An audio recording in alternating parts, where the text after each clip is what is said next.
shape your life. Yang mana artinya adalah sikap akan merubah hidup Anda atau hidup kalian. Nah, attitude itu sendiri adalah kesadaran yang dimiliki seseorang terhadap perbuatan yang dimilikinya, yang mana hal itu akan menentukan sikap, sifat, dan hakikat dalam bentuk perbuatan.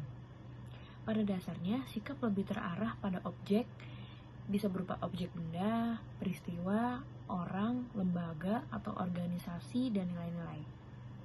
Ya, dalam garis besar, attitude itu adalah sikap perilaku atau tingkah laku seseorang dalam melakukan interaksi dengan orang lain yang disertai dengan kecenderungan untuk bertindak sesuai dengan sikap tersebut. Nah, untuk para ahli, itu banyak sekali definisi dari attitude, tapi di sini saya akan menyebutkan salah satunya.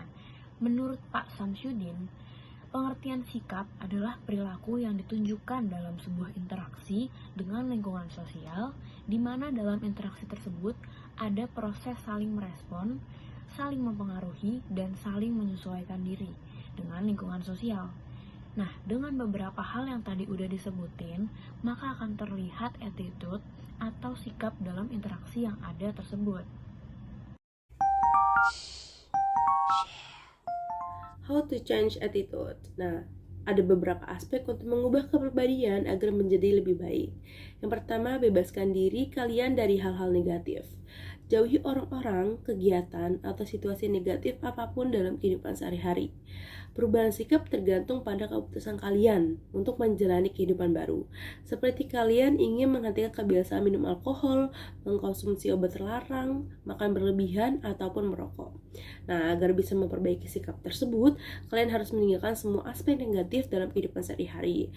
Kalian bisa bergabung dalam sebuah komunitas, atau menggunakan waktu-waktu yang sebelumnya kalian buang sia-sia menjadi waktu yang berguna, ataupun kalian bisa mencari orang yang positif seperti teman dekat, sahabat, atau orang tua kalian. Yang kedua ada sadar tentang sikap dan pemikiran. Sadar di sini nih artinya kalian harus mengetahui terlebih dahulu bahwasannya apakah pribadi kalian yang miliki ini pribadi yang positif atau negatif.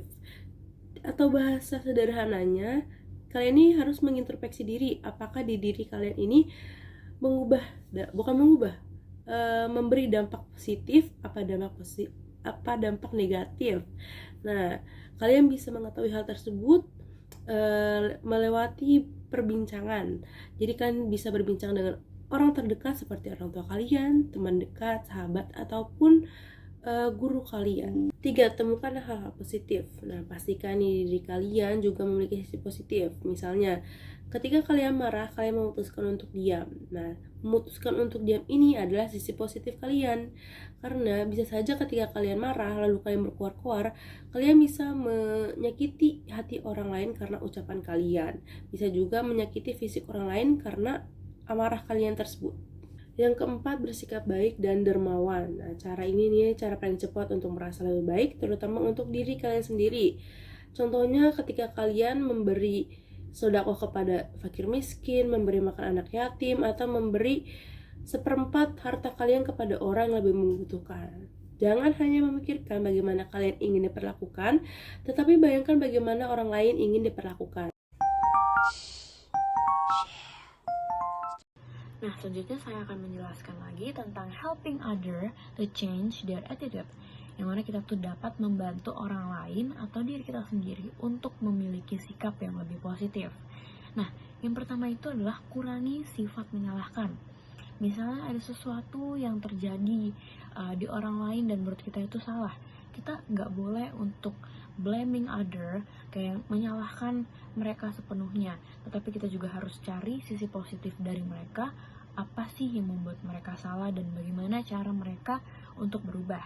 Sama juga halnya seperti jika kita yang salah, itu kita juga stop blaming ourselves. Kita nggak boleh terus menyalahkan diri sendiri, dan kita harus tahu di manakah letak kesalahan kita dan bagaimana cara kita merubahnya untuk tidak melakukan kesalahan tersebut lagi. Nah, yang kedua, membicarakan hal positif kepada diri sendiri. Misalnya bangun pagi hari. Nah, itu berkata-katalah yang positif, karena itu sebuah bentuk manifestasi untuk diri kita sendiri. Misalnya kita berbicara kalau hari ini akan menjadi hari yang lancar, hari yang baik, dan semuanya penuh dengan kebaikan. Dan misalnya juga contohnya saat sedang melakukan ujian, nah itu kita tidak boleh berkata seperti kalau nilai kita akan jelek, kita pesimis akan nilai kita tidak boleh seperti itu. Yang harus kita lakukan adalah jika kita sudah belajar dengan baik, optimislah bahwa nilai kita akan baik dan bagus gitu. Sehingga apapun yang kita pikirkan, hal-hal positif yang kita pikirkan dan juga kita bicarakan, semoga saja akan terjadi di dalam hidup kita sendiri. Nah, yang ketiga adalah ubah pikiran negatif menjadi pertanyaan. Gimana sih? Misalnya itu, kita sering melihat keburukan orang lain, dan kita sering membicarakannya kepada teman atau diri kita sendiri. Nah, kita harus ubah hal tersebut menjadi pertanyaan seperti, kenapa aku harus melakukan hal itu? Kenapa aku harus membicarakan dia? Padahal itu kan tidak ada gunanya, tidak ada manfaatnya untuk diri kita sendiri. Sehingga cobalah bertanya-tanya tentang hal negatif yang udah kita lakukan itu apa gunanya. Nah, yang keempat ada senyum dan tertawa. Nah, dalam kesehatan, tersenyum dan tertawa dapat membantu menurunkan tekanan darah. Sebuah penelitian pada 2009 melaporkan, menurut peneliti, tersenyum apalagi tertawa memicu periode relaksasi otot dan penurunan denyut jantung, serta tekanan darah. Hal ini membuat jantung orang terhindar dari penyakit kronis. Nah, selain menghindari diri kita dari penyakit yang berbahaya, itu juga membentuk hal-hal positif dalam diri kita. Jika kita tersenyum, jika kita tertawa dengan sering gitu kan, itu akan membentuk pola pikir kita kalau kita tuh bahagia, ceria, dan sebagainya. Jadi segala macam stres juga tidak mudah masuk dalam diri kita. Yang kelima, ada kontrol emosi. Kenapa kita harus mengontrol emosi? Karena banyak banget pengaruh negatif dari cepat emosi. Entah itu untuk diri kita sendiri atau orang sekitar kita. Makanya kita perlu menghadapi banyak hal dengan kepala dingin, sehingga mendapatkan jalan keluar dengan baik. Yang keenam, kelilingi dirimu dengan orang-orang yang positif atau positive vibes. Karena jika kita bertempat di suatu circle yang positif, maka kita juga akan melakukan hal-hal yang positif. Sebaliknya, jika kita berada di circle yang negatif, maka kita juga akan melakukan hal-hal yang negatif karena terbawa. Nah, contohnya kita berada dalam circle yang sering sekali melakukan olahraga. Nah, maka kita pun sendiri akan termotivasi untuk rutin olahraga dan menjaga pola kesehatan dalam tubuh gitu. Jadi itu termasuk hal-hal yang positif dan sikap yang positif untuk diri kita sendiri. Yang ketujuh, ada menyadarkan diri sendiri. Bisa juga dengan cara menulis jurnal. Misalnya, hari ini kalian sudah melakukan hal apa aja, hal baik apa saja yang sudah dilakukan. Misalnya itu, hari ini kalian sudah memberi untuk orang-orang yang tidak mampu. Nah, itu bisa sekali tulis di jurnal. Dan sebaliknya, kalau misalnya kalian melakukan hal-hal yang negatif, misalnya entah berbohong atau berkata kasar dan sebagainya, pokoknya yang negatif-negatif itu boleh juga ditulis di jurnal, sehingga menjadi koreksi untuk diri kita kalau kedepannya itu kita nggak boleh ngulangin kesalahan yang sama. Yang terakhir, yang ke-8, ada bersyukur. Nah, kenapa kita harus bersyukur dan apa hubungannya sama sikap positif? Nah, dengan cara bersyukur itu tentu saja kita selalu mengucap syukur dalam keadaan apapun.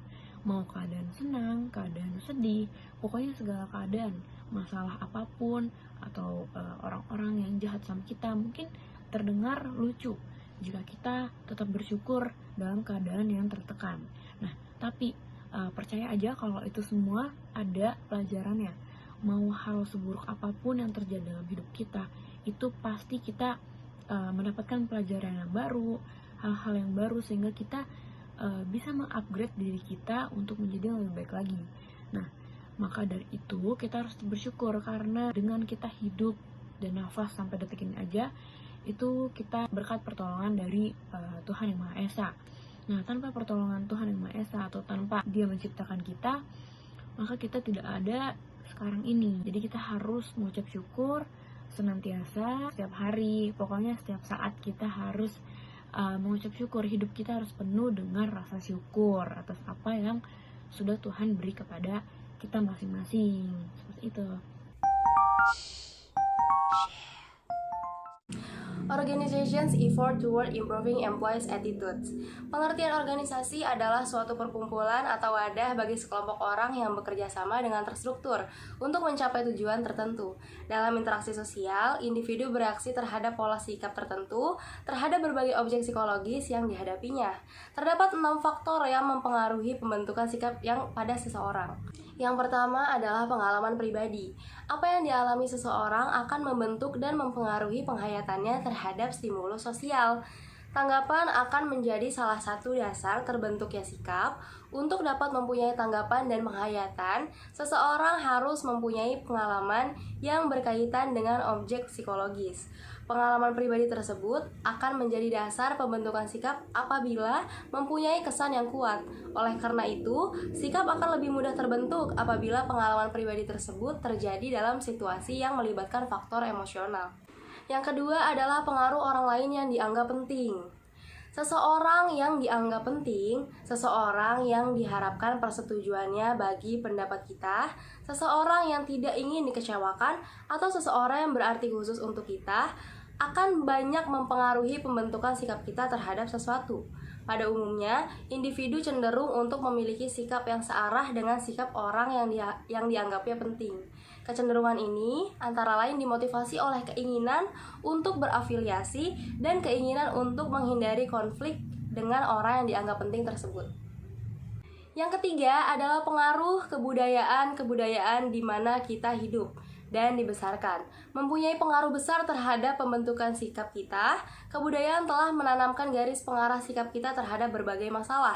Kebudayaan telah mewarnai sikap anggota masyarakatnya, karena kebudayaan pula lah yang memberi corak pengalaman individu-individu yang menjadi anggota kelompok masyarakat asuhannya.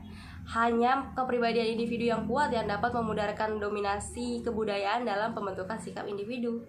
Selanjutnya adalah media massa. Sebagai sarana komunikasi, media massa mempunyai pengaruh dalam pembentukan opini dan kepercayaan orang. Dalam penyampaian informasi, sebagai tugas pokoknya, media massa membawa pula pesan-pesan yang berisi sugesti, yang dapat mengarahkan opini seseorang. Adanya informasi baru mengenai sesuatu hal, memberikan landasan kognitif bagi terbentuknya sikap terhadap hal tersebut. Yang kelima adalah lembaga pendidikan dan lembaga agama.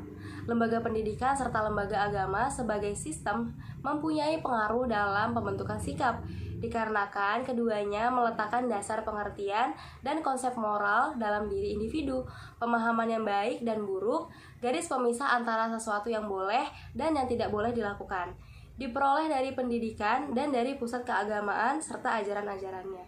Yang keenam adalah pengaruh faktor emosional. Tidak semua bentuk sikap ditentukan oleh situasi lingkungan dan pengalaman pribadi seseorang. Kadang-kadang suatu bentuk sikap merupakan pernyataan yang didasari oleh emosi yang berfungsi sebagai semacam penyaluran frustasi atau pengalihan bentuk mekanisme pertahanan ego. Sikap demikian merupakan sikap yang sementara dan segera berlalu begitu frustasi telah hilang. Akan tetapi dapat pula bertahan lama. Suatu contoh bentuk sikap yang didasari emosi adalah prasangka.